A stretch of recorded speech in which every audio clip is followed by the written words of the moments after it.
architect of silence, the silver shovel. The rain in Oakhaven didn't fall, it vibrated. It was a cold, needles and pins kind of rain that turned the expensive suits of the gathered elite into heavy, sodden skins. Arthur stood at the edge of the crowd, his hands calloused, scarred, and smelling permanently of linseed oil, tucked deep into the pockets of a coat that had seen 3 decades of Vermont winters. He watched Julian Vane stand on the podium, gripping a silver shovel. Julian looked like a god of the new age, teeth too white, hair too perfect, a smile that didn't reach his eyes because his eyes were too busy calculating the net worth of everyone in the front row. "To progress!" Julian shouted over the thunder. Arthur looked at the reflection of his own face in a puddle at his feet. His eyes were hollowed out, twin craters of exhaustion. He looked like a man who had lost everything, his business, his home, and the very ground he stood on. The townspeople whispered. They pitied poor old Arthur, the man who had been bled dry by the very visionary he had helped build. But as Julian drove the shovel into the earth, a sound echoed. It wasn't a thud of dirt, it was a hollow metallic clack, a sound of something structurally failing deep beneath the mud. Arthur didn't flinch. He simply turned away, the ghost of a smile touching his lips. He thought of the blueprints. He thought of the weight-bearing lies. How did it come to this, he thought. It started with a piece of cherry wood and a lie told with a handshake. The cedar scent. 20 years earlier, the air in Arthur's shop had been a symphony of sawdust.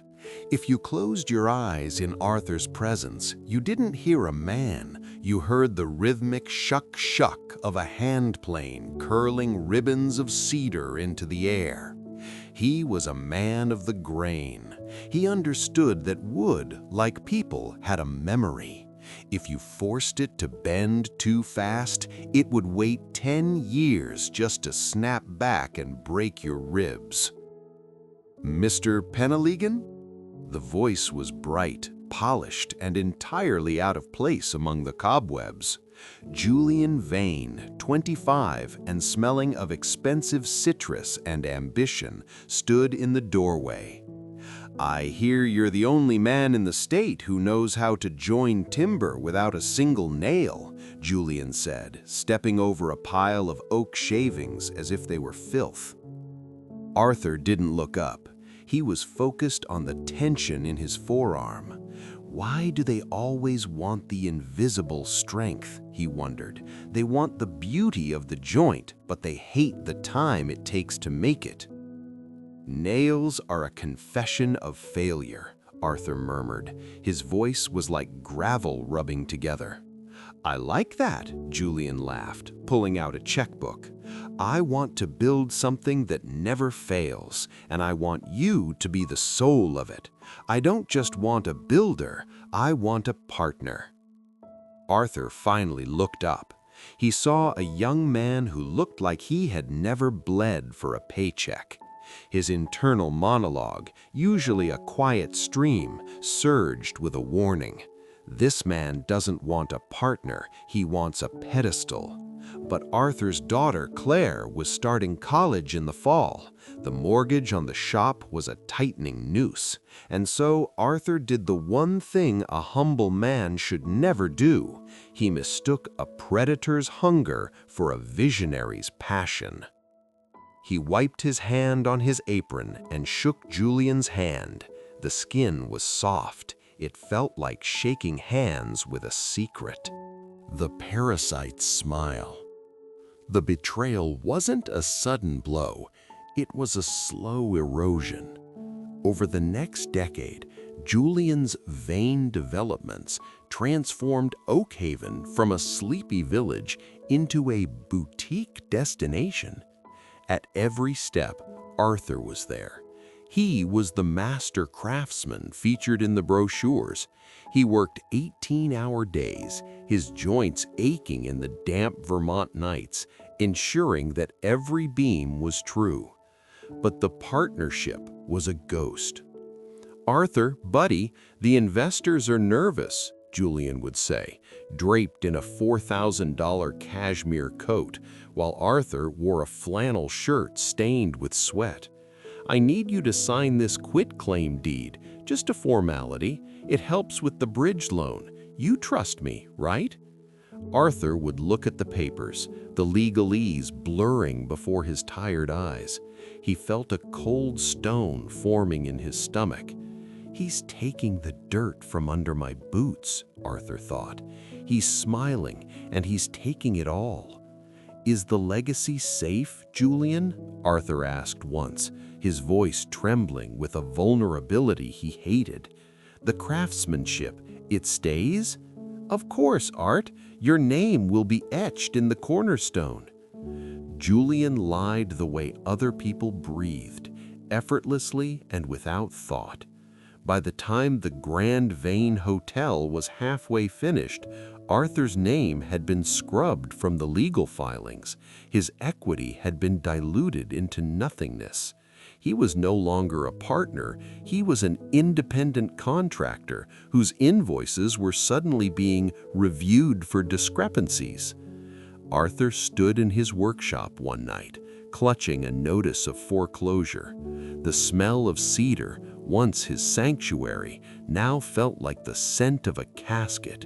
He stood under the single flickering bulb, looking at his reflection in the window.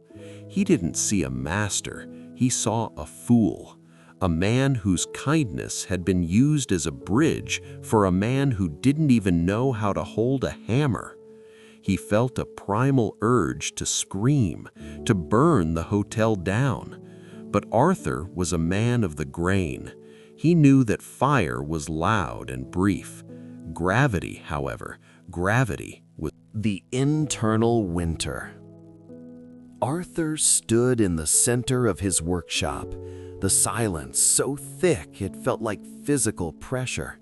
The power had been cut 2 days ago. The grand machinery, the table saws, the planers, the lathes sat like iron ghosts in the dim gray light of a February afternoon. "I am a hollow tree," he thought. He ran a thumb over the edge of a chisel, rotten at the core, kept upright only by the bark of my reputation, and now even the bark is being stripped. He thought of Julian's face during their meeting that morning. Julian hadn't looked him in the eye. He had spent the entire time scrolling on a titanium smartphone, dismissing Arthur's 10 years of sweat with a flick of his thumb. "The board decided to move in a different direction, Art. Modern aesthetics, glass and steel. Your rustic look is a bit rustic for the new brand." Rustic. The word tasted like copper in Arthur's mouth. Julian had used Arthur's rustic soul to sell the initial vision to the town, and now that the foundation was poured, the soul was being discarded like scrap wood. Arthur looked at his reflection in the dark window of the shop. He saw a man who had been good until he was bloodless. He had let people walk over him because he thought humility was a shield. He realized now it was actually an invitation. "What are you afraid of, Arthur?" he asked his reflection. The answer came back cold and sharp. "I am afraid that I never existed at all, that I am just a tool Julian used and then blunted." A slow, rhythmic tapping started in his chest. Not fear, not even anger. It was the steady beat of a master craftsman realizing that a structure was unsound. If a house is built on a lie, you don't need a sledgehammer to bring it down. You just need to remove the one thing holding the lie together. The master's silence.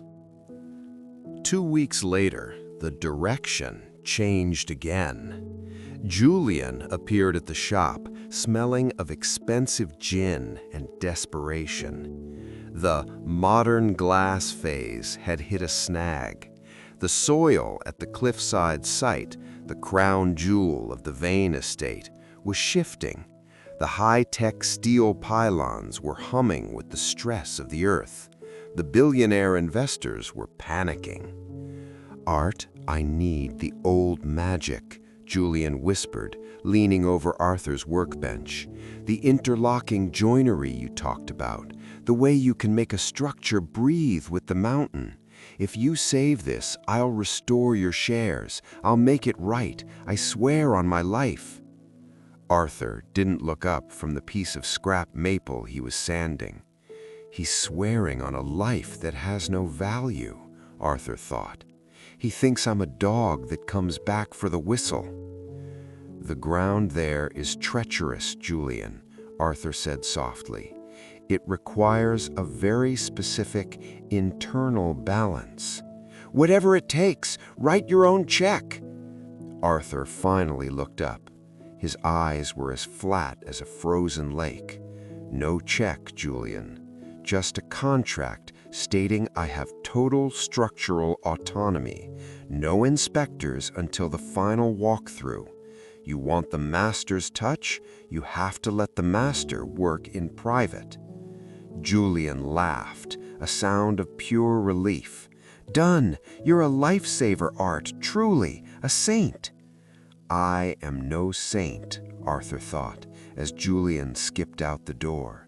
"A saint forgives. I am just a carpenter, and a carpenter knows that if you cut a tenon just 1/8 of an inch too short, the house stays up for a year. But when the wind hits a certain frequency, it all comes home." The cracks in the foundation. The construction of the Vane estate became a local legend. For 18 months, Arthur lived on the site. He moved like a shadow through the skeleton of the massive house. He insisted on hand-selecting every beam of reclaimed heart pine, every stone for the massive central fireplace. Julian visited often, bringing investors. He would point at Arthur, covered in dust, silent, relentless, and say, "Look at him, the last of a dying breed. He's putting the very marrow of Vermont into this house." Arthur ignored them. He was focused on the vibration. He was building the house with a secret flaw. It was a masterpiece of harmonic tension. To the naked eye, and even to a standard level, the house was perfect. But Arthur was using the wood's natural warping properties against itself. He was drying some beams too fast and soaking others in oil. He was creating a time bomb of timber. "It's like a debt," Arthur whispered to the beams at night. "It accumulates interest in the dark. You think you've gotten away with it, Julian. You think the world is just a series of things to be taken, but the earth remembers the weight." He felt a strange, hollow grief. He was destroying his own masterpiece. He was pouring his genius into a suicide note. But as he tightened a bolt that was designed to shear under exactly 40 miles per hour of wind, he felt a lightness he hadn't known in decades. He wasn't a victim anymore. He was the gravity. The final blueprint. The night before the grand unveiling, Arthur sat in his empty workshop, burning his journals. The twist wasn't that the house was going to fall. Anyone could sabotage a building. The twist was why. In the flickering light of the wood stove, Arthur looked at a hidden set of blueprints Julian had never seen.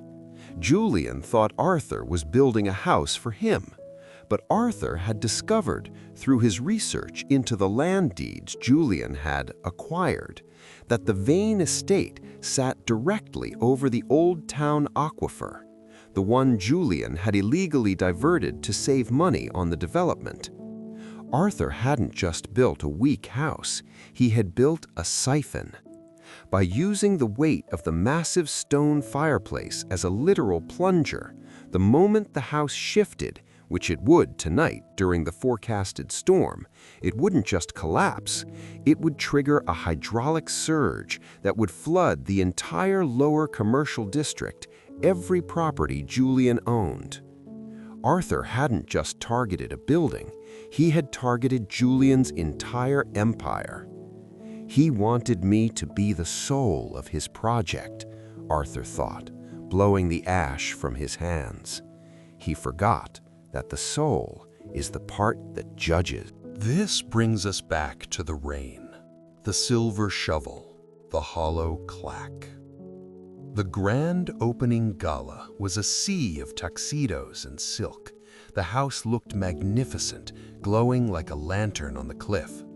Julian was at the center of it, holding a glass of vintage champagne. "To the future!" Julian toasted. At that exact moment, the wind shifted. It hit the 40-mile-per-hour mark Arthur had calculated months ago. In the cellar, a single heart pine beam, dried to the point of brittleness, snapped with the sound of a pistol shot. Upstairs, it sounded like a ghost clearing its throat. Then, the fireplace shifted, just an inch. Arthur stood in the rain outside, watching through the floor-to-ceiling glass. He saw Julian's face change. He saw the confusion as the champagne in the glasses began to ripple, not from the wind, but from a vibration coming from deep underground. "What is that?" someone screamed. The floor didn't drop, it inhaled. The sound was a sensory nightmare, the screech of twisting metal, the groan of overstressed wood, and then the roar of water. The diverted aquifer, under the immense pressure of the collapsing masonry, burst through the foundation like a geyser. Arthur watched as Julian's masterpiece began to tilt into the mud. It was slow, it was graceful, it was inevitable. Gravity always wins. By morning, the Vane estate was a pile of expensive toothpicks and wet stone, but the real destruction was below. The surge of water had decimated the Vane Plaza in the valley, revealing the illegal diversions and the shoddy, unpermitted work Julian had hidden for years. The investigators didn't look at Arthur. Why would they? He was just the humble carpenter who had warned everyone the ground was treacherous. His contracts, those autonomy clauses, protected him perfectly. He had followed the blueprints Julian had approved and never read. Julian Vane sat on the muddy bank, his $4,000 coat ruined, his empire literally washed away in a flood of his own making. He looked at Arthur, who was standing a few yards away, packing a small toolbox into an old truck. "You knew," Julian whispered, his voice broken. "You did this." Arthur stopped. He looked at the wreckage, the twisted remains of his own best work. He felt a pang of sorrow for the wood, but none for the man. "I didn't do anything, Julian," Arthur said softly. "I just built exactly what you asked for, a house that reflected its owner. You provided the foundation, I just provided the joinery." The sound of a plane. Arthur's new shop was smaller. It was located on the coast of Maine, where the air smelled of salt and resilience. He sat at his bench, a new piece of white oak before him. He picked up his hand plane. Shuck, shuck. The ribbons of wood curled into the air, sweet and clean. He was a man of the grain again. He had lost his legacy, his town, and his old life, but as he ran his hand over the smooth, honest surface of the wood, he realized he had regained his soul. He had learned the hardest lesson of all. Humility isn't about being small. It's about knowing exactly how much weight you can carry and exactly when to let it go. The world would always have Julians, men who thought the world was a map to be conquered. But the world would also always have Arthurs, men who knew that, in the end, the earth always settles and the wood always remembers. Arthur smiled, a real one this time, and took another thin, perfect slice of the day. The grain of truth. My father's scent was never the smell of expensive perfume or the ostentatious scent of success. It was always the scent of the old forest, of beeswax, and a hint of the salty sweat that had seeped into the wood grain over decades. When I was little, I hated his silence. I used to see his humility as a kind of weakness. I looked at people like Julian Vane, those who stood on high platforms, controlling the world with bombastic words, and wondered why my father chose to bow his head before his drawings, letting people like Julian drain his soul. But now, standing in his small woodworking shop on the Maine coast, I understand. My father never bowed his head. He was simply observing the ground. He was listening to what the arrogant always ignore: the groans of instability, the shifting of gravity, and the price of lies. "Do you regret it, Father?" I asked him one afternoon as the sun set over the sea, painting the planks of wood a golden hue. "Those 10 years, what Julian stole from us." My father stopped planing. He didn't look at the ruins in Vermont, nor at the newspaper headlines tearing at Julian Vane's name. He ran his hand along a finely crafted mortise and tenon joint on the oak table, a joint so perfect it seemed as if the two pieces of wood had grown from each other. "Claire," he said, his voice deep like a cello, "wood never lies.